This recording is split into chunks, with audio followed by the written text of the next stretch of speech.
Iya, kembali bersama kami di Bicara Kawanua.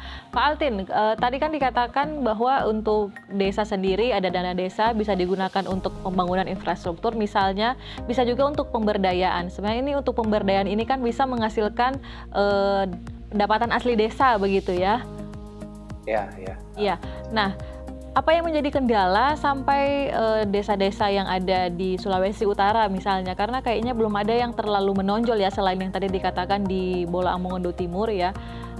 Apa yang menjadi Ya, kendala sampai tidak bisa meniru begitu apa yang dilakukan oleh desa-desa lain, terutama yang ada di Jawa sana, ada beberapa desa yang menonjol begitu, yang bisa menghasilkan pendapatan asli yang luar biasa besar ya. iya, iya. Jadi jika dihitung memang tidak terlalu banyak desa-desa yang menonjol terkait dengan pendapatan asli desa. Kalau diidentifikasi rata-rata desa-desa itu mengalami permasalahan mulai dari kualitas sumber daya manusia yang terbatas, kemudian pola perencanaan yang mungkin masih perlu disesuaikan karena pemerintah mengatur pola perencanaan pembangunan ini merata setiap desa di Indonesia. Bagaimana jika desa-desa memiliki latar belakang budaya, kemudian histori yang berbeda-beda, kemudian kita samaratakan pola pembangunannya. Ya. Itu menjadi satu kendala. Kemudian ada beberapa kendala juga seperti dengan aturan dari pemerintah pusat yang berubah-berubah. Ditambah lagi dengan ada konflik kepentingan antara kementerian. Ya, ini membuat permasalahan di desa menjadi cukup rumit untuk dihadapi oleh aparat desa. Ya, selain tadi dikatakan SDM, kalau masalah SDM itu dari dinas atau dari pemerintah setempat apa tidak ada pelatihan begitu? Bukannya sering ada ke tempat-tempat misalnya ke Jawa kan, ada suka kunjungan begitu kan, yang dilakukan oleh aparat desa kan? Iya, betul. Untuk belajar. Betul. Terkait dengan sumber daya manusia, memang beberapa kali pemerintah daerah atau pemerintah desa itu melakukan studi banding ke daerah-daerah yang dianggap sudah berhasil. Selain itu juga pemerintah pusat juga sebenarnya sudah memfasilitasi. Ada pendamping desa, pendamping lokal desa, dan tenaga ahli yang disediakan oleh pemerintah untuk membantu desa dalam kegiatan pembangunan. Baik. Tapi memang masih banyak yang perlu dibenahi. Ini program pemerintah yang bagus sebenarnya. Cuman perlu dievaluasi lagi terkait dengan pelaksanaannya. Karena ini program yang bagus, menjadi pertanyaan kenapa pelaksanaannya menjadi kurang maksimal. Iya. Sudah bisa studi banding, ada tim ahli yang disediakan, ternyata ada pendamping desa.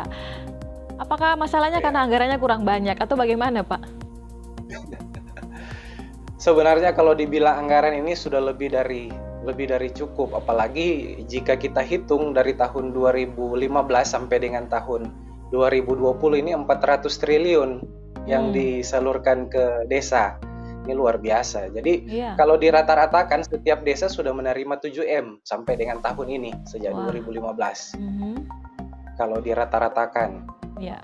Tapi pengalaman kami desa-desa yang berhasil itu diawali dengan leadership yang bagus. Ada political will dari pemerintah atau pemimpin yang ada di desa. Itu biasanya. Makanya ada desa-desa yang menonjol itu kelihatan dari pemimpinnya. Oke. Mungkin perlu evaluasi begitu ya untuk menjadi kepala desa. Harus ada kecakapan tertentu lah ya. Iya.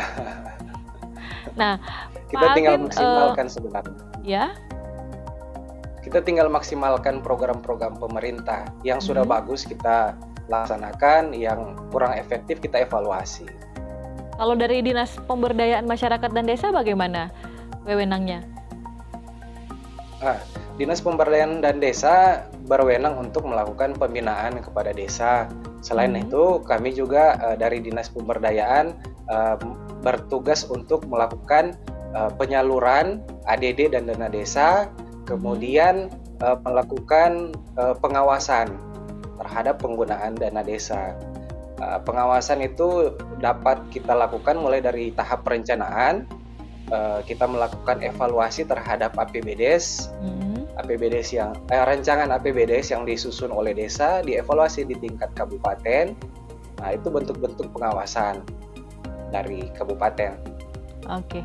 Nah, ini bukan anggaran yang kecil yang dikelola oleh kepala desa ya. Kalau untuk di pemerintahan kan ada panitia, ada PPK-nya. Kalau di desa bagaimana, Pak? Ya, di desa juga demikian. Mhm. Kependak sebagai kuasa pengguna anggaran. Mhm. Kemudian Ada KPA-nya, sekretaris ada PPK-nya desa, juga.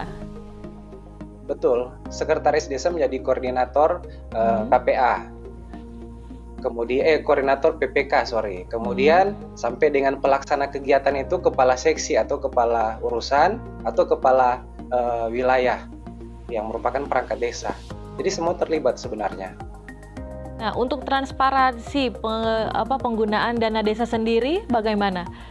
Karena saya lihat ada beberapa desa yang pas lewat selalu ada laporannya ditaruh di baliho begitu ya, penggunaan dana desa tahun berapa. Itu harus seperti itu atau bagaimana sebenarnya? Iya. Jadi memang untuk transparansi ini sudah diatur di undang-undang.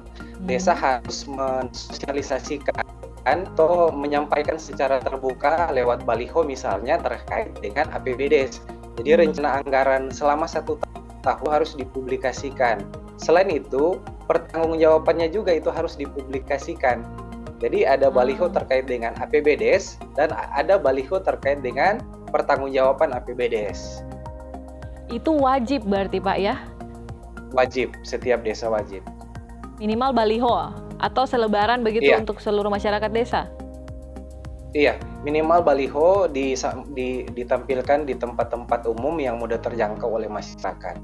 Bisa juga lewat media, media cetak maupun media elektronik untuk menyampaikan capaian-capaian atau program yang sudah dilakukan oleh pemerintah desa. Itu bentuk pertanggungjawaban kepada masyarakat.